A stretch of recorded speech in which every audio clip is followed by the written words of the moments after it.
இந்த எலெக்ஷன்ல சாதாரண ஆட்கள் கூட பவர்ல போய் உட்கார்ந்துருக்கக்கூடிய ஒரு சூழல் அப்படின்றது உருவாகிருக்கு. ஆனா ஒரு ஃபேமிலி பொலிட்டிக்கலா இவ்வளோ பெரிய இன்ஃப்ளூயன்ஷியல் பர்சனா தமிழ்நாட்டில் வந்து ஆகியிருக்கிறாங்க அப்படின்றது தான் இன்றைக்கு கவனத்தை பெற்றிருக்குன்னு சொல்லலாம். யாரை பத்தி பேசுறேன் அப்படின்றது இந்நேரத்துக்கு நீங்க கெஸ் பண்ணியிருக்கணும்.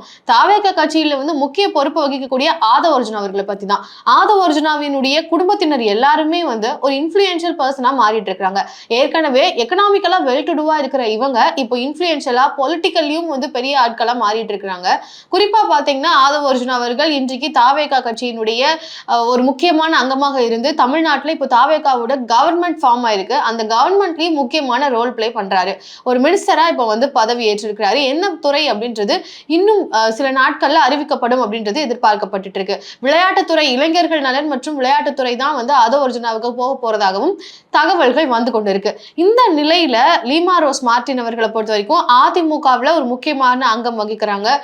பார்ட்டியில 2 மாதத்துக்கு முன்னாடி சேர்ந்து எம்எல்ஏவாக வெற்றி பெற்று இன்றைக்கு அதிமுகவிலும் ஒரு முக்கியமான அங்கம் வகிச்சிட்டு இருக்கிறாங்க. எம்எல்ஏவாக பொறுப்பேற்று இருக்கிறாங்க. இன்ஃபேக்ட் அதிமுகவில் நடக்கக்கூடிய இன்டர்னலா வந்து அங்க வந்து நிறைய பிரச்சனைகள் போயிட்டு இருக்கு இல்லையா? சி.வி. சண்முகம் அவர்களா இருக்கட்டும், எஸ்.பி. வேலுமணி அவர்கள், இபிஎஸ் அவர்களுக்கு நடுவில் போயிட்டு இருக்கக்கூடிய அந்த பிரச்சனையில ஒரு முக்கியமான ரோல் லீமா ரோஸ் மார்டின் அவர்களும் பிளே பண்றதா வந்து சொல்லிட்டு இருக்காங்க. ஸோ இப்படி தமிழ்நாட்டை பொறுத்த வரைக்கும் 2 பெரும் கட்சிகள்ல இவங்களுடைய பிரசன்ஸ் அப்படின்றது இருக்கு.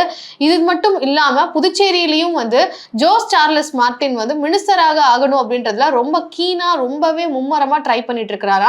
அங்க என்ஆர் காங்கிரஸ் தான் வந்து ஆட்சி அமைச்சிருக்கிறாங்க. இருந்தாலும் ஒரு யூனியன் டெரிட்டரியா இருக்கிற பட்சத்துல அவங்களால தனிச்சு நின்று செயல்படுறது அப்படின்றது ஒரு பெரிய சவாலான விஷயமா மாறி இருக்கு. ஒரு யூனியன் டெரிட்டரியை பொறுத்த வரைக்கும் சென்டரோட சப்போர்ட் அப்படின்றது பெரும்பாலும் தேவைப்படக்கூடிய ஒரு இடமாக மாறி இருக்கக்கூடிய சூழல்ல பாஜக கொடுக்கக்கூடிய இந்த ஒரு பிரஷர்ல என்ஆர் காங்கிரசினுடைய தலைவர் ரங்கசாமி அவர்களுக்கு ஒரு பெரிய பிரஷரே ஏற்பட்டிருக்கு. குறிப்பா பாத்தீங்கன்னா என்ன மாதிரியான பிரஷர்னா, ஜோஸ் சார்லஸ் மார்டினுக்கு என்ஆர் காங்கிரசினுடைய கேபினெட் ஆஃப் மினிஸ்டர்ஸ்ல கண்டிப்பா அவருக்கும் ஒரு மினிஸ்டர் பதவி கொடுக்கணும்னு சொல்லி பாஜக அழுத்தம் தர்றதாக செய்தி வந்திருக்கு. இதுக்கு ரங்கசாமி அவர்களுக்கு பெரிய அளவுல விருப்பம் இல்லாம அவர் இன்னும் வந்து ஜோஸ் சார்லஸ் மார்டினை வந்து கேபினெட் மினிஸ்டர்ல ஒருவராக இணைத்துக் கொள்ளாம இருந்துட்டு இருக்கிறாரு. இது எங்க போய் முடிய போகுது அப்படின்றது ஒரு பெரிய கேள்வியா மாறி இருக்கு. என்ஆர் காங்கிரஸை பொறுத்த வரைக்கும் தொடர்ந்து 5வது முறையாக ரங்கசாமி அவர்கள் இன்றைக்கு சீஃப் மினிஸ்டராக பதவி ஏற்றிருக்கிறாரு. ஸோ அப்படிப்பட்ட மக்களால் விரும்பப்படக்கூடிய ஒரு தலைவராகவும் இருக்கிறாரு. இப்போ நம்ம தமிழ்நாட்டை பொறுத்த வரைக்கும் பாத்தீங்கன்னா இங்க மாற்றம் அப்படின்றது இருந்துகிட்டே இருக்கு.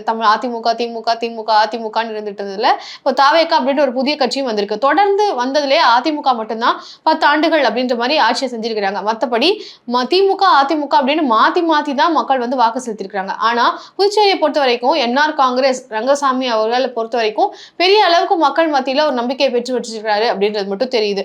ஸோ மக்களை பொறுத்த வரைக்கும் அவரைத்தான் வந்து இந்த முறையும் சூஸ் பண்ணியிருக்கிறாங்க.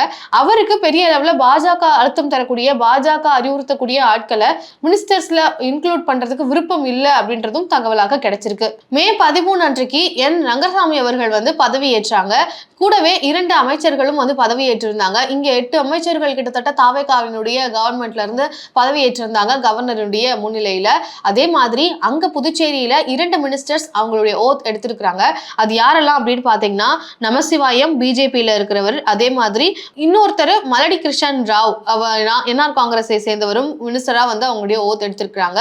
ஸோ இவங்க 2 பேரும் மினிஸ்டரா ஆகிட்டாங்க. இன்னும் 3 இடங்கள் வந்து காலியா இருக்கு. அந்த 3 இடங்கள்ல ஒரு இடம் வந்து பாஜகவுக்கு போகக்கூடிய இடம் அப்படின்னு தான் அந்த கால்குலேஷன் அப்படின்றது இருக்கு. ஏன்னா பாஜகவோட கூட்டணியில இருந்து தான் என்ஆர் காங்கிரஸ் இந்த தேர்தலில் வெற்றி பெற்றிருக்கிறாங்க. ஸோ கேபினெட்ல இன்னும் 3 இடங்கள் இருக்கிற பட்சத்துல ஒரு இடம் பாஜகவுக்கு போகக்கூடிய இடமாகத்தான் இருக்கு. ஸோ அந்த இடம் வந்து ஜோஸ் சார்லஸ் மார்டினுக்கு கொடுக்கணும்னு சொல்லி பாஜக அங்க பிரஷர் கொடுத்துட்டு இருக்காங்க. லட்சிய ஜனநாயக கட்சியினுடைய தலைவர் ஜோஸ் சார்லஸ் மார்டின் அவர்கள் என்டிஏவில் 2 சீட்ல வந்து போட்டியிட்டு இருந்தாங்க புதுச்சேரியை பொறுத்த வரைக்கும்.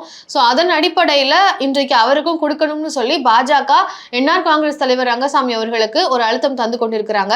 இந்த நிலையில மே 13 அன்றைக்கு தான் வந்து பதவி ஏற்றிருந்தாரு என்ஆர் காங்கிரசினுடைய தலைவர் ரங்கசாமி அவர்கள். அன்னைக்கு பாஜக கட்சியினுடைய நேஷனல் பிரசிடென்ட் நிதின் நபின் அவர்களும், national general secretary BL Santhosh அவர்களும் ரங்கசாமி அவர்களுடைய அந்த செரிமனியில கலந்து கொண்டாங்க. ஸோ கலந்தது மட்டும் இல்லாம அங்க ஜோஸ் சார்லஸ் மார்டின் அவர்களையும் வந்து அந்த மினிஸ்டர் பதவியில ஒருத்தரா இன்க்ளூட் பண்ணணும் அப்படின்ற டிஸ்கஷனும் அன்றைக்கு போயிருக்கு. ஸோ மே 18ஆம் தேதி மினிஸ்டர்ஸ் லிஸ்ட் அப்படின்றது வெளியில் வரும். அவங்கலாம் பதவி ஏற்க போறாங்க அப்படின்ற மாதிரியான செய்திகள் கிடைச்சிட்டு இருக்கு. அதுக்குள்ள ரங்கசாமி அவர்கள் இதை எப்படி வந்து கேரி பண்ண போறாரு? பாஜக சொல்ற மாதிரி ஜோஸ் சார்லஸ் மார்டின் அவர்களுக்கு அங்க ஒரு பொறுப்பை கொடுக்க போறாங்களா அல்லது கொடுக்காம இருக்க போறாங்களா அப்படின்ற ஒரு கேள்வி இருக்கு. ஏன்னா பெரிய அளவுல சென்ட்ரலை நம்பி இருக்கக்கூடிய யூனியன் டெரிட்டரிஸ் எப்படி அவங்களை பகச்சுக்கிட்டு கூட்டணியிலே இருந்துட்டு எப்படி அதை வந்து சரி செய்ய போறாங்க அப்படின்ற ஒரு கேள்வி அப்படின்றது உருவாகி இருக்கு. ஜோஸ் சார்லஸ் மார்டின் லாட்ரி கிங்னு சொல்லக்கூடிய சாண்டியாகோ மார்டினுடைய மூத்த பையன். இவங்க வந்து காமராஜர் நகர்ல வந்து காமராஜர் நகர் தொகுதியில அபார வெற்றி பெற்றிருக்காங்க அப்படின்னு தான் சொல்லணும். பெரிய அளவுல வாக்கு வங்கி வித்தியாசத்துல வெற்றியை வந்து குவிச்சிருக்கிறாரு. ஸோ அப்படிப்பட்ட ஜோஸ் சார்லஸ் மார்டின் அவர்களை பொறுத்த வரைக்கும் அவருக்குமே தான் வந்து ஒரு மினிஸ்டராக இருக்கணும் அப்படின்றதுல ஒரு விருப்பம் அப்படின்றது பார்க்க முடியுது. அப்பதான் வந்து மக்களுக்கான ஸ்கீம்ஸையும் வெல்ஃபேர் மெஷர்ஸையும் என்னால துரிதமா செயல்படுத்த முடியும் அப்படின்றதையும் ஜோஸ் சார்லஸ் மார்டின் அவர்களே வந்து தெரிவிச்சிருக்கிறாரு. தமிழ்நாட்டுல ஒரே ஃபேமிலியை சார்ந்த ஆதவ் அர்ஜுனா அவர்கள் வந்து இங்க மினிஸ்டர், அங்க வந்து ஜோஸ் சார்லஸ் மார்டின் அவர்கள் மினிஸ்டர் அப்படின்ற மாதிரி சொல்லப்படுது. ஆனா பெரிய அளவுல பாஜக வட்டாரத்துல இருந்தும் சரி, அரசியலை அங்க இருக்கக்கூடிய பொலிட்டிக்கல் அனலிஸ்ட் எல்லாம் சொல்றது என்னன்னா, நிச்சயம் ஜோஸ் சார்லஸ் மார்டினுக்கு மினிஸ்டர் பதவி அப்படின்றது கொடுக்கப்படும் அப்படின்னு தான் எதிர்பார்க்கப்பட்டு இருக்கு. லீமா ரோஸ் அவர்கள் ஒரு பக்கம், ஆதவ் அர்ஜுனா ஒரு பக்கம், ஜோஸ் சார்லஸ் அவர்கள் ஒரு பக்கம் அப்படின்னு சொல்லி மார்டின் அவர்களுடைய ஃபேமிலி, சாண்டியாகோ மார்டின் லாட்ரி கிங்கினுடைய ஃபேமிலி ஒரு பொலிட்டிக்கல் இன்ஃப்ளூயன்ஷியல் ஃபேமிலியா சவுத் இந்தியாவை பொறுத்த வரைக்கும் மாறிட்டு இருக்காங்க அப்படின்னு பார்க்க முடியுது. ஸோ இது தமிழ்நாடு, புதுச்சேரி அப்படின்னு மட்டும் இல்லாம இப்போ மினிஸ்டர் போஸ்டர்ஸ் அப்படின்னு வரும்போது பொலிட்டிக்கலா இவங்களுக்கான ஒரு அங்கீகாரம் அப்படின்றது கிடைச்சிட்டு இருக்கு. ஸோ லாட்ரியில வந்து பெரிய ஆட்களாக இந்தியா ஃபுல்லா வந்து பெரிய ஆட்களாக இருந்துட்டு இருக்கக்கூடிய சாண்டியாகோ மார்டினுடைய ஃபேமிலி இன்னைக்கு பொலிட்டிக்கலாவும் இன்ஃப்ளூயன்ஷியலா வளர்ந்துட்டு இருக்காங்க அப்படின்னு பார்க்க முடியுது. ஏன்னா இரு பெரும் கட்சிகளாக இருக்கக்கூடிய திமுகவுக்கும் சரி, அதிமுகவுக்கும் சரி, ஏன் பாஜகவுக்கே வந்து பெரிய அளவுல தேர்தல் செலவுகளுக்காக பணம் ஒதுக்கிய யாருன்னு பாத்தீங்கன்னா லாட்ரி கிங்கினுடைய அந்த லாட்ரியில இருந்து தான் வந்து பெரிய அளவுல பணம் அப்படின்றது போயிருந்தது. ஸோ எக்கனாமிக்கலா இந்த அளவுக்கு வந்து செல்வம் பொழிந்தவங்களாக இருக்கும் பொழுது இங்க பொலிட்டிக்கலாவும் இன்ஃப்ளூயன்ஷியல் ஆயிட்டு இருக்கிறாங்க அப்படின்றதையும் மக்கள் இங்க நோட் பண்ணிட்டு இருக்காங்க.